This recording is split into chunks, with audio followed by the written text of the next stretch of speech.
নমস্কার বন্ধুরা, ঘরোয়া রেসিপি কিচেনে আপনাদের স্বাগত জানাই। আশা করি আপনারা সকলেই ভালো আছেন। সামনেই পৌষ পার্বণ, তাই আজ ভাপা পুলি পিঠের রেসিপি নিয়ে হাজির হয়েছি। আর এই শীতকালে ভাপা পুলি পিঠেটা ঝোলা খেজুর গুড়ের সাথে খেতে দারুণ লাগে। আর এইভাবে বানালে পুলি পিঠেটা খুব নরম থাকবে আর আপনি রেখেও খেতে পারবেন। তাহলে চলুন বন্ধুরা, দেখে নেওয়া যাক আমি কিভাবে পুলি পিঠেটা তৈরি করলাম আর রাখলাম সাথে কিছু টিপস। দেখুন বন্ধুরা, পুলি পিঠা করার জন্য আমি এখানে 1 কেজি সেদ্ধ চালের গুঁড়ো নিয়ে নিয়েছি। আর চালের গুঁড়োটাকে কিন্তু আমি খুব ভালো করে চেলেও নিয়েছি। এবার এই চালের গুঁড়োটাকে আমি গ্যাসে একটা কড়াই বসিয়ে দিয়েছি।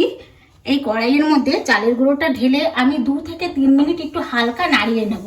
তাহলে পুলি পিঠাটা যে আমি মাখবো জল দিয়ে খুব ভালো হবে।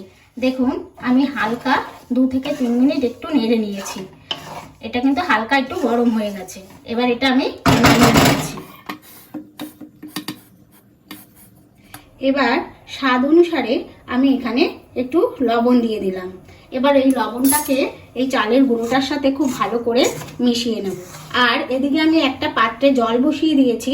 জলটা দেখুন ফুটে উঠেছে।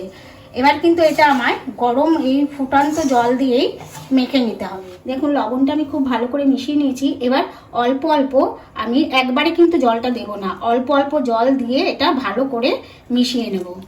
কারণ খুব গরম, এর জন্য এখন আমি হাতার সাহায্যে এইভাবে মিশিয়ে নিচ্ছি। তারপর হাতে সইবে সেরকম অবস্থায় আমি ভালো করে মেখে নেব। এইভাবে অল্প অল্প জল দিয়ে প্রথমে খুব ভালো করে মিশিয়ে নিচ্ছি। দেখুন বন্ধুরা, আমি অল্প অল্প জল দিয়ে ঠিক এইরকম ভাবে একটু মেখে নিয়েছি। আর এখন তো খুব গরম রয়েছে, এখনো ধরতে পাচ্ছি না, খুব গরম রয়েছে। একটু ঠান্ডা হলে তারপর আমি হাতের সাহায্যে ঠেসে ঠেসে একদম মেখে নেব। দেখুন এখন হালকা হালকা গরম রয়েছে। এবার আমি এইভাবে এটাকে মেখে নিচ্ছি। পুরো আটা যেভাবে ছানে সেইভাবে কিন্তু ছেনে ছেনে মাখতে হবে। দেখুন আটা যেভাবে ঠিক মেখে আমরা ডো তৈরি করি সেই রকম ভাবে মেখে এবার কিন্তু আমি এই চালের গুঁড়িটার একটা ডো তৈরি করে নেব। দেখুন বন্ধুরা, আমি কিন্তু ডোটা তৈরি করে ফেলেছি। আমার কিন্তু মাখাটা রেডি হয়ে গেছে। এবার আমি এটাকে, আর দেখুন মাখাটা কিন্তু এই যে ঠিক এই রকম হওয়া চাই। খুব শক্ত হলেও একদম হবে না, আবার একদম নরম হয়ে গেলেও কিন্তু হবে না। এবার এই ডোটাকে আমি 30 মিনিটের জন্য একটা ভেজা কাপড় দিয়ে ঢেকে রেখে দেবো। আর ভেজা কাপড় দিয়ে কিন্তু ঢেকে রাখতে হবে, তা না হলে কিন্তু শক্ত হয়ে যাবে। ভেজা কাপড় দিয়ে ঢেকে তারপর আমি আবার একটা পাত্র চাপা দিয়ে দেবো ভালো মতো। এবার দেখুন এখানে আমি 2টো নারকেল কুড়িয়ে নিয়েছি। আর এখানে 450 গ্রাম খেজুরি গুড় আছে। এবার আমি পুলি পিঠার জন্য একটা পুর তৈরি করে নেব। তার জন্য আমি এখানে কড়াইটা নিয়ে নিলাম। কড়াইয়ের মধ্যেই নারকেলের কোড়া দুটো ঢেলে দিচ্ছি আর সাথে গুড়টুকু দিয়ে দিচ্ছি। এবার গুড়টা আমি আগেই সম্পূর্ণটা দেব না, কারণ এখানে 450 গ্রাম গুড় আছে। আগে একটু মেখে দেখে নিই ভালো করে, লাগলে পরে তারপর দেব। আমি এইটুক মতো বাকি রাখলাম। আর এইভাবে যদি আপনি ভালো মতো নারকেলটাকে গুড় দিয়ে এরকম কড়াইয়ের মধ্যেই মেখে নেন তাহলে কিন্তু খুব ভালো হবে। দেখুন আমার কিন্তু এটা খুব ভালো করে মাখা হয়ে গেছে। দেখুন আমি কড়াইটা কিন্তু গ্যাস জ্বালিয়ে গ্যাসে বসিয়ে দিয়েছি। এবার আমি খুব ভালো করে এটাকে পাক খাইয়ে নেব। দেখুন বন্ধুরা, আমার কিন্তু নারকেলের পুরটা এই যে দেখুন একটু আঠা আঠা ভাব চলে এসেছে। এবার আমি এর মধ্যে 50 গ্রাম আমুল দুধ মিশিয়ে দিচ্ছি, গুঁড়ো দুধ যেটা, এই গুঁড়ো দুধটা এবার আমি দিয়ে দিই। তাতে কি হবে, পুরটার টেস্টটা এত ভালো হবে না, খেতে কিন্তু দারুণ লাগবে। আবার একটু মিশিয়ে দিচ্ছি ভালো করে। আর এর সাথেই আমি একটু এলাচ গুঁড়ো দিয়ে দিচ্ছি, এর জন্য ফ্লেভারটাও কিন্তু খুব সুন্দর আসবে। দেখুন আমি একটু এলাচ গুঁড়ো দিয়ে দিলাম। এবার আবার খুব ভালো করে এগুলো দিয়ে মিশিয়ে নেব। দেখুন বন্ধুরা, আমার কিন্তু এই যে কড়াইয়ের মধ্যে এখন পুরটা লেগে লেগে যাচ্ছে, পুরটা কিন্তু আমার রেডি হয়ে গেছে। এবার আমি গ্যাসটা বন্ধ করে দিচ্ছি, বন্ধ করে দিয়ে নামিয়ে নিচ্ছি।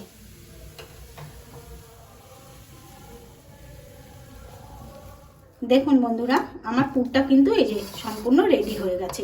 এবার আমি চালের গুঁড়ির যে ডোটা মেখে ঢেকে রেখেছিলাম, ডোটাকে এবার আমি রেডি করে নিচ্ছি। এবার এই ডোয়ের থেকে আমি লেচি কেটে নেব। দেখুন আমি একটু প্রথমে অল্প করে নিচ্ছি, নিয়ে ডোটাকে একটু আবার আমি ভালো করে একটু এইভাবে, দেখুন এবার আমি এইভাবে এক একটা বড় বড় লেচি কেটে নিচ্ছি। এবার আমি এগুলোকে এক একটা বড় বড় করে রুটির আকারে বেলে নেব। এটা ঢাকা দিয়ে রাখতে হবে, ঢাকা দিয়ে না রাখলেই কিন্তু শক্ত হয়ে যাবে। এবার আমি একটু পাশে চালের গুঁড়ি নিয়ে নিয়েছি, একটু অল্প করে চালের গুঁড়ি দিয়ে এইভাবে আমি বেলে নেব।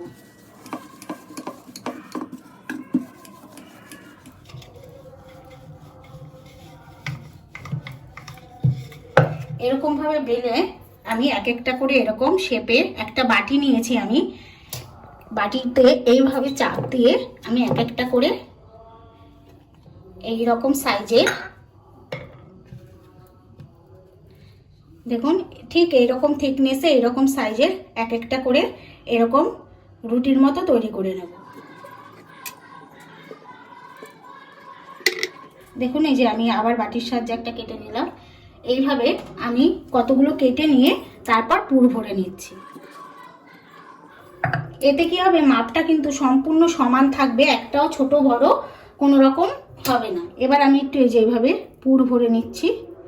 পুর দিয়ে এইভাবে দেখুন করে নিয়ে এইভাবে একটুখানি প্রথমে চেপে দিতে হবে,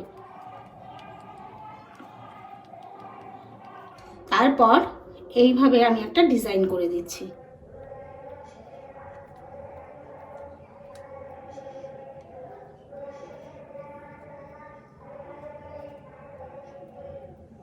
দেখুন এই যে এইভাবে আমি পুলিগুলো রেডি করে নেব। দেখুন কাটার পরে যে অংশটুকু রয়েছে সেটা কিন্তু আমি আবার এইভাবে ভালো করে আবার মেখে নেব, আবার এটার থেকে একটা এইরকম শেপের গোল করে নেব। এবার দেখুন এটার মধ্যে আমি একটু পুর দিয়ে দিচ্ছি। পুরটা দিয়ে আমি একটু এর চারপাশটা একটু এরকম আঙ্গুল দিয়ে জল দিয়ে চারিদিকটা একটু লাগিয়ে দিচ্ছি, তাহলে এটা যে মুখটা আটকাবো খুব ভালোভাবে আটকে যাবে। এবার আস্তে আস্তে করে এরকমভাবে শেপ দিলেন, এই যে এইভাবে আমি মুখটা বন্ধ করে দিলাম।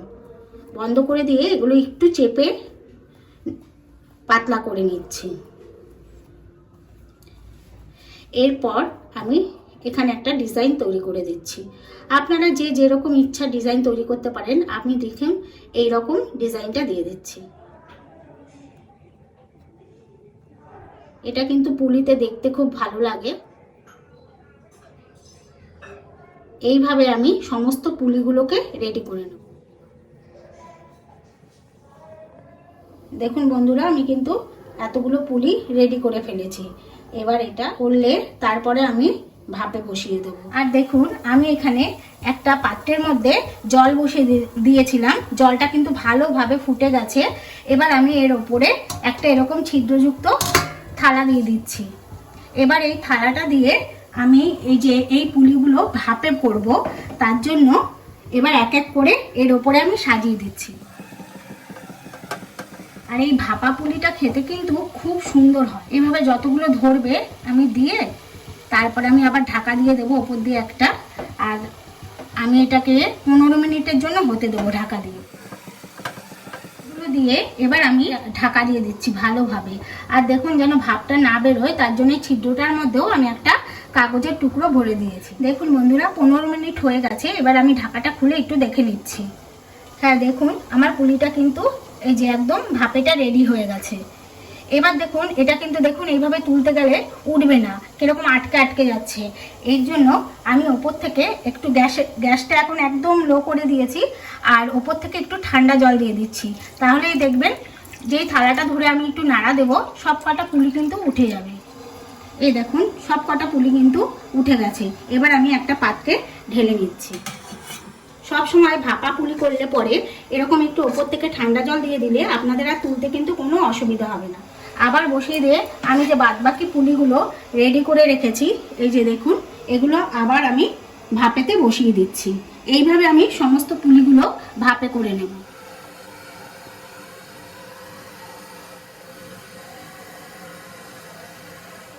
এবার আবার আমি 15 মিনিটের জন্য ঢাকা দিয়ে দেবো।